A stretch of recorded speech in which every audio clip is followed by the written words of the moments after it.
Hi everyone, in this following tutorial I'm going to talk about best crypto wallets to withdraw money. So there are different types of crypto wallets available on the internet. So some of the applications are Binance, either you can do it from your Coinbase wallet or crypto.com or Trust Wallet whatsoever. And though these are different applications, however the procedure is going to remain the same, only there will be some slight changes and all that. But what I'd recommend is you can go with the Binance. Now Binance is one of the easiest way of withdrawing or doing transactions on any of these crypto apps. Now if you're using a Binance, you can see this is how the interface is going to look like. Now in order to withdraw money, make sure that your device is connected to an internet service. Along with that, make sure that you've already added a bank account.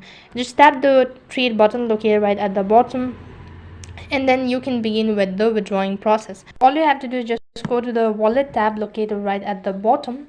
Then you'll be able to see an option as spot. So over here, in my case, I don't happen to have any sort of amount, so the option is unavailable. So all you have to do is just tap the spot button, then click the withdrawal button next to the cryptocurrency, and you'll have to enter in the amount that you wish to withdraw, and that's how you can withdraw money on Binance. So that's it for this video.